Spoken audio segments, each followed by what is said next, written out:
Complete Works of Swami Vivekananda. Volume 3. Bhakti Yoga. Chapter 2.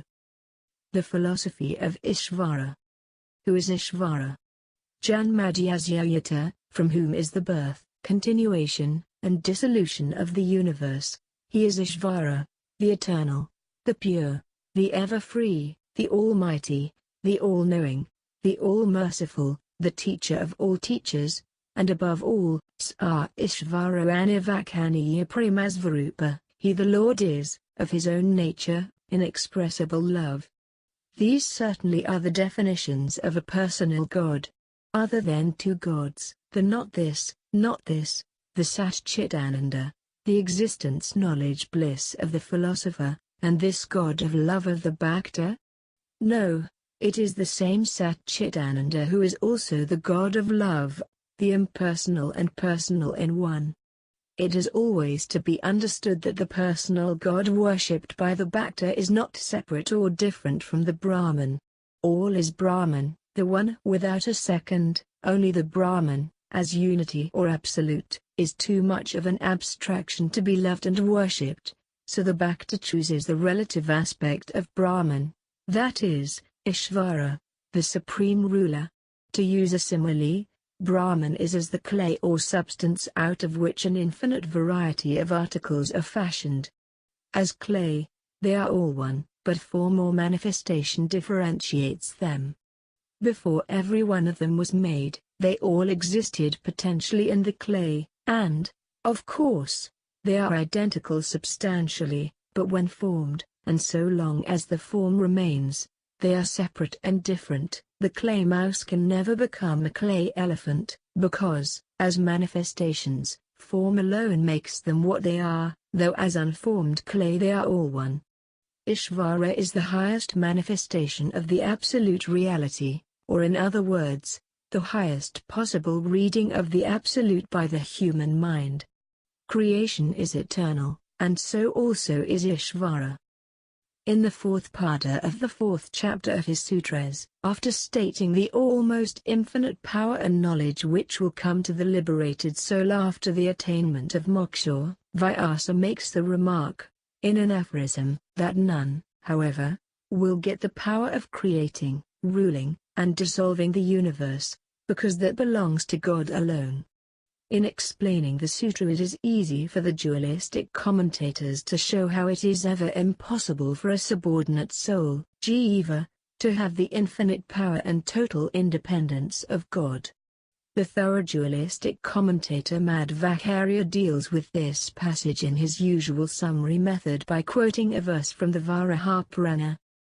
In explaining this aphorism, the commentator Ramanua says, this doubt being raised, whether among the powers of the liberated souls is included that unique power of the Supreme One, that is, of creation etc. of the universe and even the lordship of all, or whether, without that, the glory of the liberated consists only in the direct perception of the Supreme One, we get as an argument the following: it is reasonable that the liberated get the lordship of the universe, because the scriptures say, he attains to extreme sameness with the Supreme One and all his desires are realized.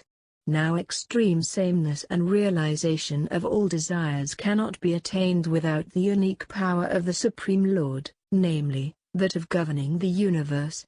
Therefore, to attain the realization of all desires and the extreme sameness with the Supreme, we must all admit that the liberated get the power of ruling the whole universe.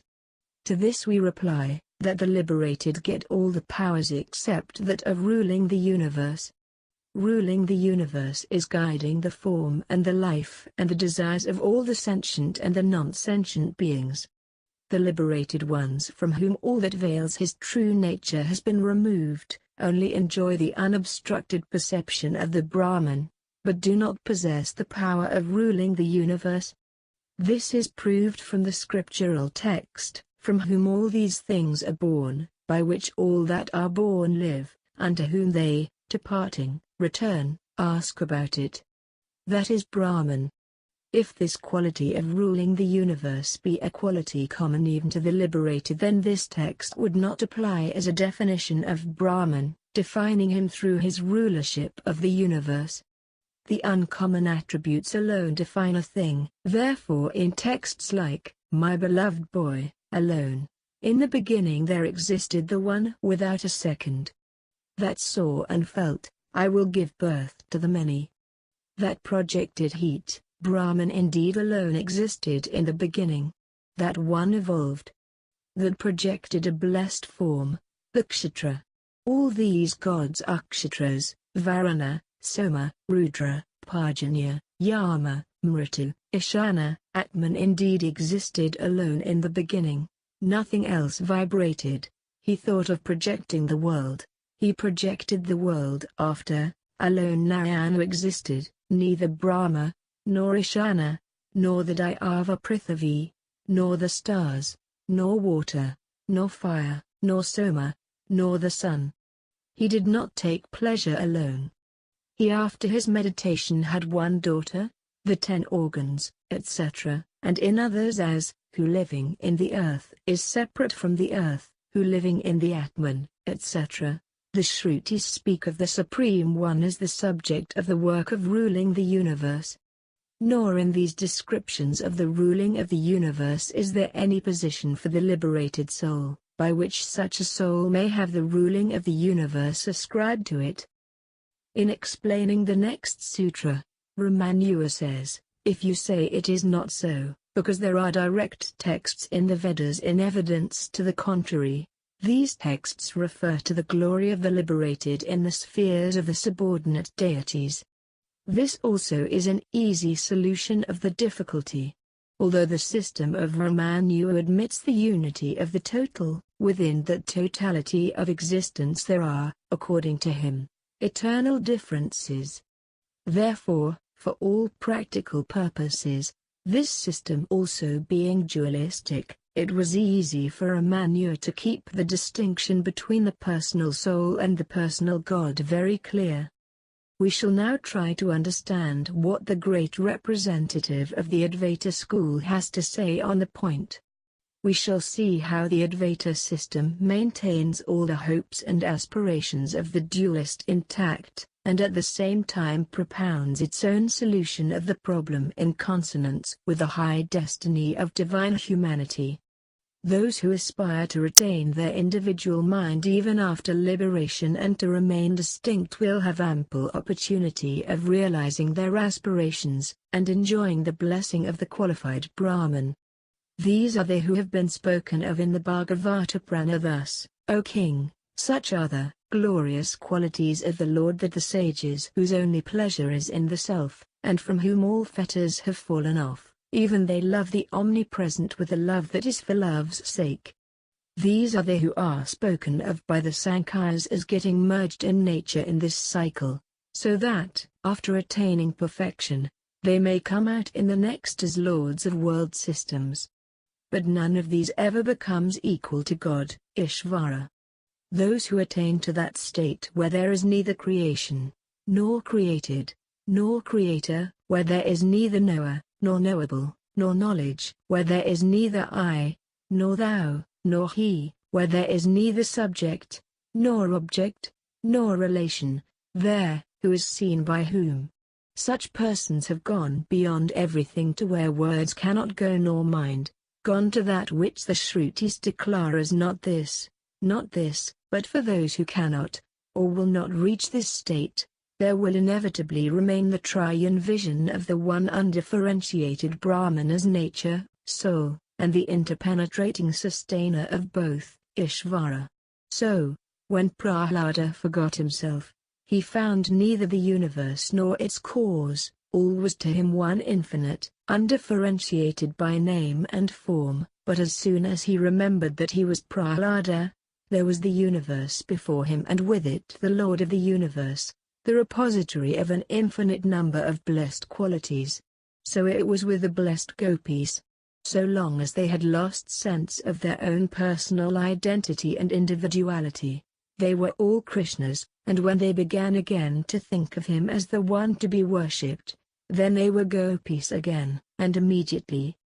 Bhagavata, unto them appeared Krishna with a smile on his lotus face, clad in yellow robes and having garlands on, the embodied conqueror, in beauty, of the god of love.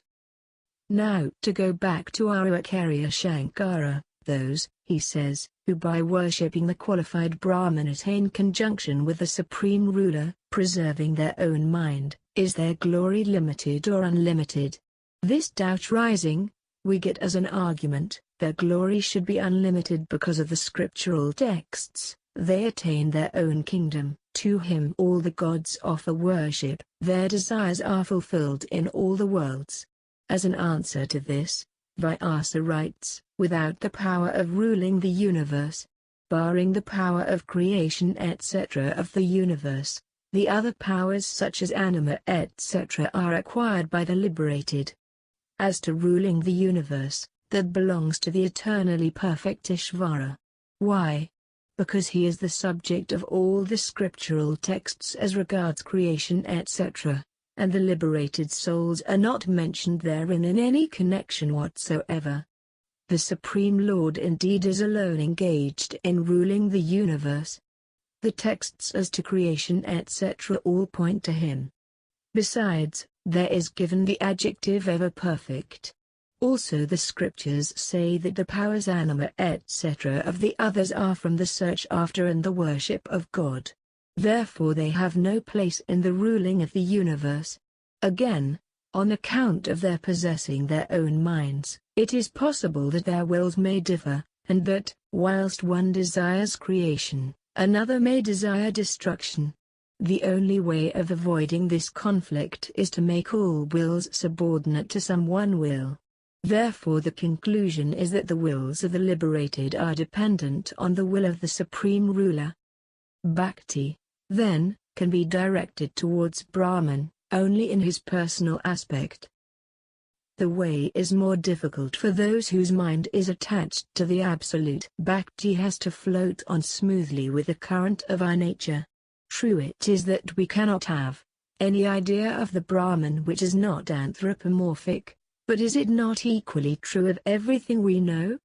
The greatest psychologist the world has ever known, Bhagavan Kepler, demonstrated ages ago that human consciousness is one of the elements in the makeup of all the objects of our perception and conception, internal as well as external.